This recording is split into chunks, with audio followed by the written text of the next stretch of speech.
इस पार्ट में हम बायोलॉजी की ब्रांचेस पढ़ेंगे। सबसे पहले देख लेते हैं कि ब्रांचेस की हमें ज़रूरत क्यों पड़ी। जैसे जैसे साइंटिस्ट की डिस्कवरी ज़्यादा होती गई, उनका नॉलेज इन्हांस होता गया, तो एक ही इंसान सारे लिविंग ऑर्गेनिजम्स को डील नहीं कर सकता था। तो साइंटिस्ट ने अपनी कन्वीनियंस के लिए बायोलॉजी के नॉलेज को डिवाइड कर दिया। जब भी हम बायोलॉजी के नॉलेज की डिवीजन की बात करते हैं तो दो मेजर ब्रांचेस हमारे माइंड में आती हैं। First one is zoology and second is botany. zoology में हम एनिमल्स की स्टडी करते हैं। जितने भी लिविंग ऑर्गेनिजम्स हमारे एनिमल्स हैं, अगर हम उन्हें स्टडी कर रहे हैं तो इट मीन्स कि हम zoology स्टडी कर रहे हैं। अगर हम प्लांट्स की स्टडी कर रहे हैं, लिविंग ऑर्गेनिज्म है बिकॉज ये भी, तो इसे आप कहते हो कि ये बॉटनी है। लेकिन इन दो ब्रांचेस के अलावा भी हमारे पास बहुत से और ब्रांचेस भी हैं। उन्हें वन बाय वन आपकी बुक के सीक्वेंस के अकॉर्डिंग भी हम डिस्कस कर लेते हैं। First branch in your book is molecular biology.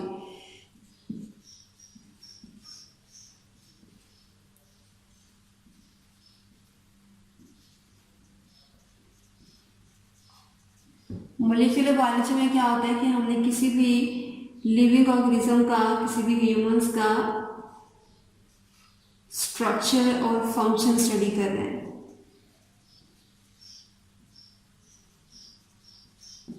लेकिन ये स्ट्रक्चर और फंक्शन मॉलिक्यूलर लेवल पे होगा। और जब भी हम बायोलॉजी में मॉलिक्यूलर लेवल की बात करते हैं, इट मीन्स कि हम मॉलिक्यूल्स को स्टडी कर रहे हैं। और बेसिकली हम डीएनए लेवल पे स्टडी करेंगे। डीएनए लेवल पे स्टडी करेंगे इट मीन्स कि हम जीन्स को स्टडी करेंगे। मॉलिक्यूलर बायोलॉजी में आपने किसी भी लिविंग ऑर्गेनिज्म का स्ट्रक्चर और फंक्शन स्टडी किया मॉलिक्यूलर लेवल पे। मॉलिक्यूलर लेवल मीन्स के डीएनए लेवल पे, जीन्स के लेवल पे आपने किसी भी स्ट्रक्चर और फंक्शन को, लिविंग ऑर्गेनिज्म को स्टडी किया है तो वो मॉलिक्यूलर बायोलॉजी में आएगा। Second branch in your book is environmental biology.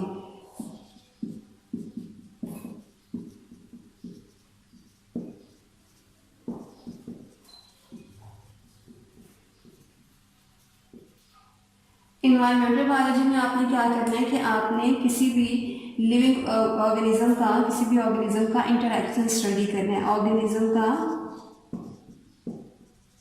Interaction study करना है। इंटरैक्शन किसके साथ? बायोटिक फैक्टर्स हमारे इन्वायरमेंट में जितने भी हैं और एबायोटिक फैक्टर्स हमारे जितने भी लिविंग ऑर्गेनिजम्स के इन्वायरमेंट के अंदर होते हैं। इन्वायरमेंटल बायोलॉजी में आपने इन्वायरमेंट के अंदर जितने भी बायोटिक और एबायोटिक फैक्टर्स हैं उनका इंटरैक्शन स्टडी करना है। इंटरैक्शन किसके साथ? ऑर्गेनिजम्स के साथ। जब हम बायोटिक फैक्टर्स की बात करते हैं तो इट मीन्स कि ये प्लांट्स हो सकते हैं, कोई भी लिविंग ऑर्गेनिज्म हो सकते हैं, प्लांट्स हो सकते हैं, एनिमल्स हो सकते हैं, माइक्रोब्स हो सकते हैं। जब हम एबायोटिक फैक्टर्स की बात करते हैं तो नॉन लिविंग चीज़ें हमारी जितनी भी सराउंडिंग्स में हैं, वो सॉइल हो सकती है, वाटर हो सकता है या एयर हो सकती है। बायोटिक फैक्टर्स और एबायोटिक फैक्टर्स किस तरह से इंटरैक्ट करते हैं, किस तरह से इंटरैक्ट करते हैं लिविंग ऑर्गेनिज्म को, वो हम इन्वायरमेंटल बायोलॉजी के अंदर स्टडी करेंगे। कोई भी लिविंग ऑर्गेनिज्म है, वो पानी भी पीता है, वो सॉइल को यूज़ करता है, वो एयर इनहेल करता है। तो इट मीन्स कि अगर वो एयर को इनहेल नहीं करेगा, वाटर यूज़ नहीं करेगा, अगर इनकी डेफिशिएंसी हो जाती है तो ऑब्वियसली इस ऑर्गेनिज्म की डेथ हो सकती है या कोई डिजीज हो सकती है। ये एबायोटिक फैक्टर्स के कम या ज़्यादा होने से ऑर्गेनिजम्स के ऊपर इफेक्ट हो रहा है। ये एबायोटिक फैक्टर्स हैं चाहे वो बायोटिक फैक्टर्स हैं। अगर बायोटिक फैक्टर्स में प्लांट कम हो जाएंगे या एनिमल्स कम हो जाएंगे तो ऑब्वियसली फूड कम हो जाएगी। तो दोनों फैक्टर्स किस तरह से कम या ज़्यादा होने से ऑर्गेनिजम्स को अफेक्ट करते हैं वो आप इन्वायरमेंटल बायोलॉजी के अंदर स्टडी करते हो। ये आपकी सेकंड ब्रांच है बुक में। Third branch in your book is microbiology.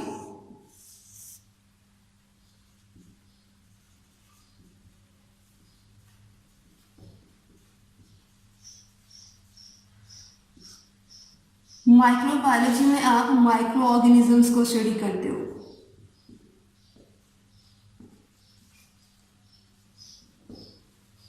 और माइक्रो ऑर्गेनिजम्स वो सारे लिविंग ऑर्गेनिजम्स हैं जिन्हें आप आईज के थ्रू, नेकेड आई के थ्रू नहीं देख सकते। आपको देखने के लिए किसी भी एड की, किसी हेल्प की ज़रूरत होती है, और वो हेल्प आपको कोई भी लेंस प्रोवाइड करेगा, और ये लेंस आप माइक्रोस्कोप के थ्रू देख सकते हो या कोई भी हैंड लेंस आप यूज़ कर सकते हैं। कोई भी ऐसे लिविंग ऑर्गेनिजम्स जिनको देखने के लिए आपको माइक्रोस्कोप की ज़रूरत पड़ेगी।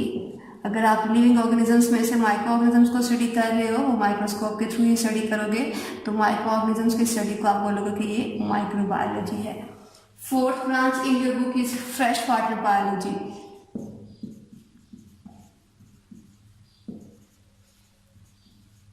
Fresh water biology and marine biology, इन दोनों को एक साथ स्टडी कर लेते हैं।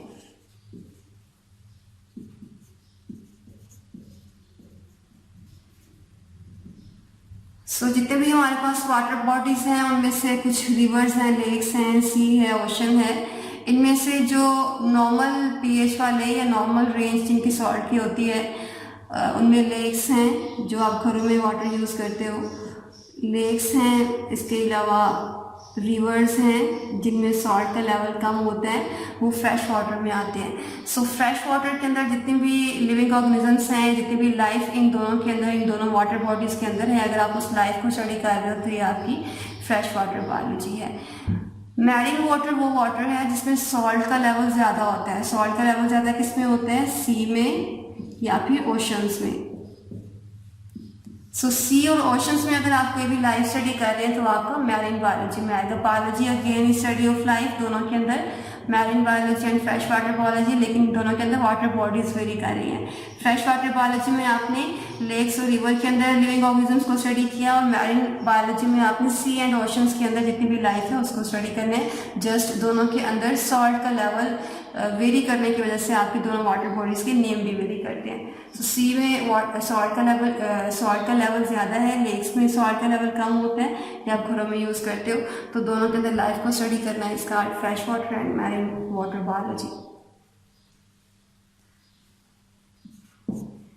Next branch in your book is parasitology.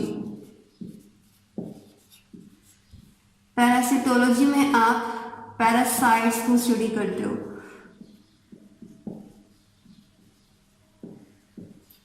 अब ये पैरासाइट्स क्या हैं? पैरासाइट्स कोई भी ऐसा लिविंग ऑर्गेनिज्म है जो अपनी फूड के लिए और अपनी सर्वाइवल के लिए किसी और लिविंग ऑर्गेनिज्म के ऊपर डिपेंड करता है, फूड एंड सर्वाइवल के लिए। पैरासाइट्स में हमने बोला पैरासाइट्स कोई भी ऐसा लिविंग ऑर्गेनिज्म है जो फूड और सर्वाइवल के लिए किसी और लिविंग ऑर्गेनिज्म के ऊपर डिपेंड कर रहा है। अब यहाँ पे पैरासाइट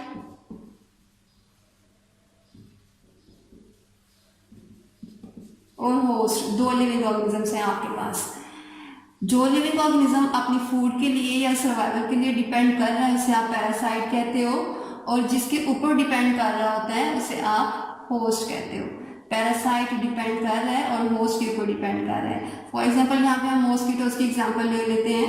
मॉस्किटोज ब्लड जब सक करते हैं ह्यूमंस का, तो वो अपनी फूड के लिए सक करते हैं, तो इसमें मॉस्किटो पैरासाइट है, और ये ह्यूमंस के ऊपर या मैन के ऊपर ब्लड सक कर रहे हैं, तो मैन इसमें होस्ट है और मॉस्किटो इसमें पैरासाइट्स होंगे। पैरासाइट की स्टडी को आप पैरासिटोलॉजी बोलोगे। ना सिर्फ आप इसमें मॉस्किटो मीन्स के पैरासाइट और होस्ट का इंटरेक्शन स्टडी करते हो, बल्कि ये पैरासाइट किस तरह से होस्ट के अंदर ट्रांसमिट हुआ वो भी आप स्टडी करते हैं। पैरासाइट्स 2 टाइप्स के हो सकते हैं, एक्टोपैरासाइट्स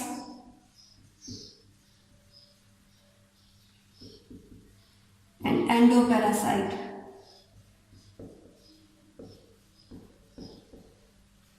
वो सारे लिविंग ऑर्गेनिज्म जो किसी भी होस्ट की बॉडी के बाहर रहते हुए अपने फूड लेते हैं, एक्टोस्पोर आउटसाइड, इसे आप एक्टोपैरासाइट बोलेंगे। जैसे हमने मॉस्किटो की एग्जांपल ली, मॉस्किटो बॉडी के बाहर रहते हुए ब्लड लेता है, तो ये आपका एक्टोपैरासाइट में आएगा। बहुत से बैक्टीरिया हमारे इंटेस्टाइन के अंदर, हमारे डाइजेस्टिव सिस्टम के अंदर होते हैं, तो बैक्टीरिया एंडोपैरासाइट्स होंगे, बिकॉज वो हमारी बॉडी के अंदर रह के हमसे फूड ले रहे होते हैं। सो हम मैन इसमें होस्ट होगा, लेकिन पैरासाइट्स की टाइप्स यहाँ पे 2 हो सकती हैं कि बॉडी के बाहर रहते हुए फूड ले रहा है, बॉडी के अंदर जाके फूड ले रहा है। तो एक्टोपैरासाइट, वेंडोपैरासाइट्स तो यहाँ पे एग्जांपल्स हो सकती हैं।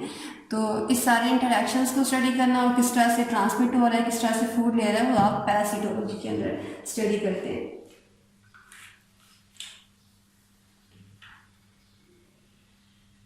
Seventh branch in your book is human biology.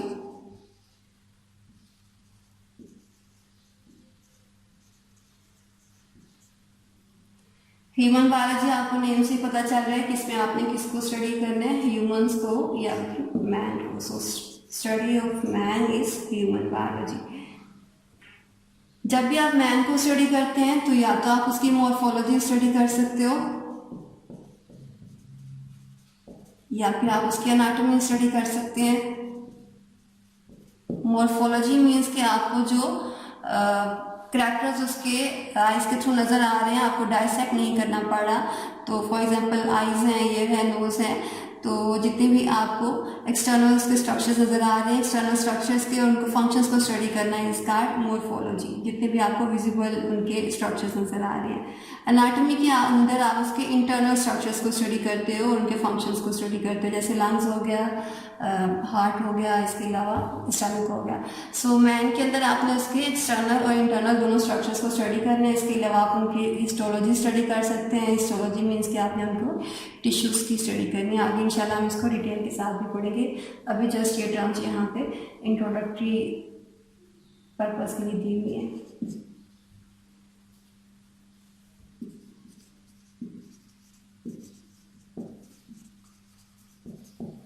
Social biology के अंदर आप लोग क्या स्टडी करते हैं कि कोई भी लिविंग ऑर्गेनिज्म, स्पेशली ह्यूमंस, किसी भी इन्वायरमेंट के अंदर रहते हुए सोशली किस तरह से इंटरेक्ट करते हैं। सोशली किस तरह से इंटरेक्ट करते हैं, इट मीन्स कि हमने बहुत से आपके सराउंडिंग में लोग देखे होंगे, बहुत से लोग बहुत जल्दी हाइपर हो जाते हैं, बहुत फ्रेंडली होते हैं, फ्रैंक हो जाते हैं। तो कोई भी लिविंग ऑर्गेनिज्म अपने सराउंडिंग में रहने वाले लोगों के साथ इंटरेक्ट किस तरह करता है। आधे वो बहुत ज़्यादा फ्रेंडली है, बहुत ज़्यादा लॉयल है, जो भी है। सो उसका बिहेवियर अपने सराउंडिंग में रहने वाले लोगों के साथ कैसा है, अगर आप इसको स्टडी कर रहे हो तो ये सोशल बायोलॉजी के अंदर आएगा कि वो सोशली इंसान किस तरह से उस इन्वायरमेंट के अंदर रह रहा है। Last branch in your book is biotechnology.